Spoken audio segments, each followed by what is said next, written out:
오늘 마가복음 13장과 14장을 114 말씀을 우리가 함께 읽어보는 날입니다.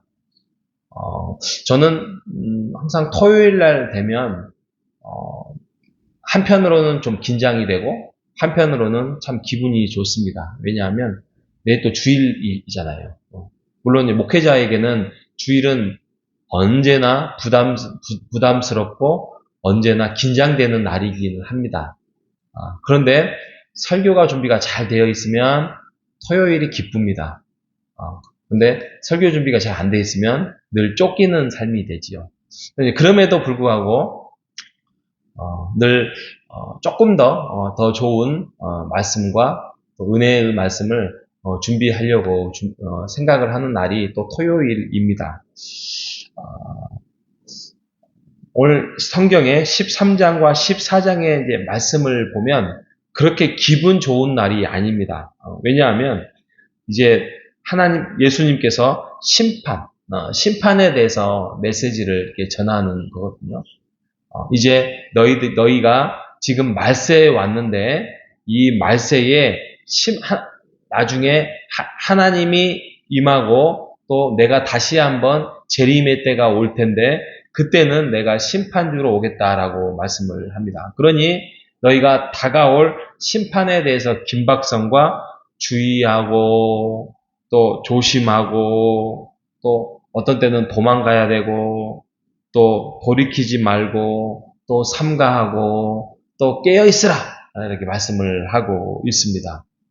그런데 그럼에도 불구하고 너희가 두려워하지 말 것은 성령님이 함께해 주시어서 너희를 지키고 보호할 것이다. 그러니 하나님의 때라고 해서 흔들리지 말고 깨어있으라는 지혜와 분별에 대해서 13장을 말씀을 하고 있습니다. 그리고 14장에 가면 이제 유월절을 지키면서 유월절에 대해서 다시 한번 해방에 대한 말씀을 하시면서 그럼에도 불구하고 어떻게 보면 작은 천국잔치 같은 어떤 만찬, 성찬 이런 것들이 이루어지는데도 불구하고 앞뒤로 배신자들이 나타납니다. 앞에서는 가룟 유다, 뒤에서는 베드로. 이렇게 어떻게 보면은 수장은 아니죠. 아무튼 예수님의 오른팔 같은 베드로의 부인이 나오고 앞에서는 그냥 대놓고 예수님을 팔아버리려고 하는 가룟 유다의 행동이 나오고 이렇게 보면 예수님이 만들어 놓은 그 제자의 공동체는 어떻게 보면 실패 같은 느낌이 들잖아요.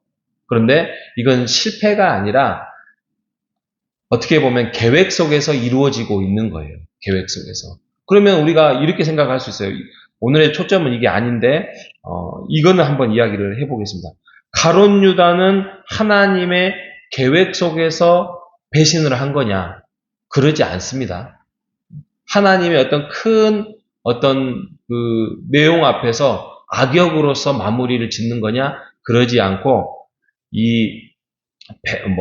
가룟 유다는 악역이 아니라 악인을 자처한 거예요. 자기가 선택했고 자기가 그 길을 가지 말라고 했는데도 붙들었는데도 그 길을 가는 거예요. 우리도 조심해야 돼요. 우리가 하나님의 자녀다 하지만 우리 또한 하나님의 나라의 악역이 아니라 악인으로 그 역할을 할 수 있을지 그런 언제나 깨어있고 준비하고 또 우리가 하나님의 말씀 앞에서 붙들려고 13장의 말씀을 하고 있는 것입니다. 저는 예수님이 때가 온다고 했을 때에 오늘 13장 7절에 보면 이렇게 말합니다. 난리의 소문을 들을 때에 두려워하지 말라. 그렇다고 해서 끝은 아니다. 8절에 민족과 민족이 나라와 나라가 대적하겠다. 전쟁이 일어나고 있죠. 또 곳곳에 지진이 일어나고 있고 또 배고파서 한쪽은 너무 부유하고 잘 살고 한쪽은 너무 가난하고 하면서 기근이 일어나고 재난이 시작되다. 이런 말씀을 하고 있습니다. 지금 상황 아니에요? 그죠? 지금 상황이 그러고 있는데 저는 제가 조금만 정치적인 이야기를 좀 하려고 합니다. 이번에 쿠데타가 일어났잖아요. 쿠데타가 일어났는데 정말 이해가 안 된 게 있었어요. 이해가 안 되면 원래 쿠데타는 성공하면 영웅이 되죠. 그죠? 어떻게 보면 박정희 씨나 전두환 씨가 어떻게 보면은 쿠데타에 성공을 했기 때문에 대통령을 하고 그냥 우리는 그 시대를 살았잖아요. 근데 이 시대에 또 쿠데타가 일어날 수 있을까? 이것도 이제 의구심이었는데 성공을 하면 영웅인데 실패하면 어떻게 되죠? 죽는 거죠. 그죠? 헌법에도 쿠데타 일으키는 사람은 무기징역 아니면 사형이라고 법에 정해 있잖아요. 근데 어떻게 보면 12월 3일 날 실패한 거예요. 그죠? 근데 안 죽네? 아니, 죽음을 떠나서 뭐 사형을 원하는 게 아니라 이게 이런 상황들이 전개되지 않아야 되는, 감옥에서도 나오고 버젓이 그들의 말들을 보면은 이해 안 되는 일들이 너무 많은 거예요. 그리고 그뿐만이 아니라 어떻게 보면은 공동체잖아요. 대한민국 공동체. 아무리 정치적인 색깔을 달리한다 할지라도 어떤 적어도 보편적인 정의 앞에서 함께 뭔가를 박수칠 수 있을 때 박수치고 함께 분노할 때는 분노하는 한 생명으로서의 인간 공동체. 사람들이 생각이 달라도 너무 다른 거예요. 내가 이상한 건가 할 정도로. 뭐 극단적인 상황으로 보면은 그 법원 폭동이 일어났잖아요.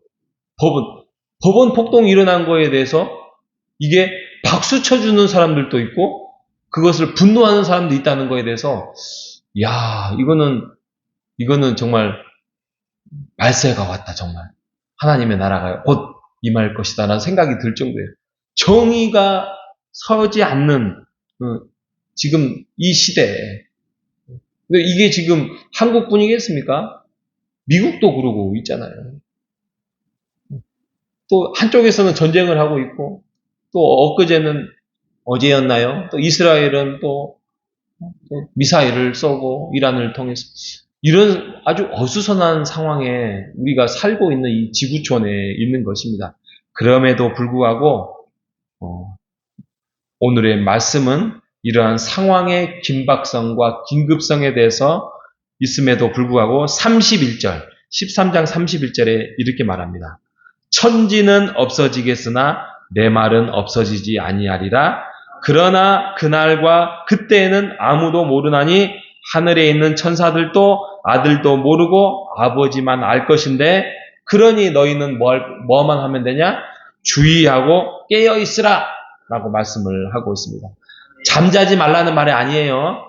그러니까 예수님이 언제 올지 모르니까 새벽에 잠자지 말고 밤새도록 있으라 이 말이 아니라 지혜와 분별을 가지고 언제나 우리가 하고 있는 말씀에 하나님의 말씀이 없어지지 않으니까 말씀이 순종하라고 하는 그 길을 따라가라고 말씀을 하고 있는 것입니다. 우리가 늘 깨어 있어야 됩니다. 늘 주의해야 됩니다. 우리 또한 가룟 유다처럼 또 그렇게 잘 나갔던 베드로조차도 부인하는 그러한 현장 앞에서 우리 또한 어떠한 죄 속에서 잘못된 거에 우리도 베드로처럼 되지 말라는 보장 없습니다. 우리가 늘 준비하고 주의하고 깨어있는 우리 모두가 되시기를 바랍니다. 비가 많이 와요. 비가 오는데도 불구하고 우리가 또 이렇게 늘 기도하고 이렇게 새벽 기도회를 통하여서 하나님의 말씀을 가까이 하는 우리 성도들을 축복합니다. 비록 먼 거리든 또 상황 때문에 우리가 교회에 나오지 못하는 새벽에 나오지 못하는 분들 우리가 늘 영상을 통하여서 꼭 말씀을 묵상하시고 또 성경을 가까이 하시고 적어도 날마다 정말 하면 좋지만 날마다는 못할지언정 우리가 114 성경 읽기를 통하여서 하나님의 말씀을 내 마음과 내 가슴에 떠나지 않도록 묵상하면서 하나님과 가까이 하는 삶 우리 호산나 교회 성도들이 되시기를 주님의 이름으로 축복합니다. 하나님 감사합니다. 예수님께서 멸망에 가증한 것들이 나타나서 적그리스도가 나타날 것이다. 그래서 너희들의 성전을 파괴하고 하나님을 가까이 하려고 하는 그러한 유혹을 우리에게 심을 것이다 라고 말씀하셨던 하나님. 결국에는 이 세상이 말세이기 때문에 깨어있으라 라고 말씀을 하셨습니다. 예, 그렇습니다. 지금의 적그리스도는 어떤 한 인물이 될 수도 있지만 어떤 인물이 아니라 세상적인 흐름, 어떤 사상임을 다시 한번 말씀을 통하여서 깨달았습니다. 하나님, 그 적그리스도가 정의를 파괴하고 공의를 흐리게 하면서 잘못된 것 있음에도 불구하고 옳은 것인 양, 폭동이 일어났는데도 불구하고 그들이 정의로운 양 일어난 일들을 보면 예수님이 오시는 날이 그리 멀지 않았음을 고백합니다. 하나님, 우리가 이런 상황에 서서 우리가 흔들리지 아니하고 늘 깨어서 분별하며 지혜롭게 제자의 삶을 살아갈 수 있도록 인도하여 주시옵소서. 하나님이 우리에게, 특히 우리 호산나 교회에게 부여해 주신 그 사명을 우리가 잊지 아니하고 하나님의 뜻을 잘 분별하여서 우리의 남은 인생 하나님의 뜻을 우리가 세워나가는 우리 교회가 될 수 있도록 인도하여 주시옵소서. 살아계신 예수님의 이름으로 기도합니다. 아멘.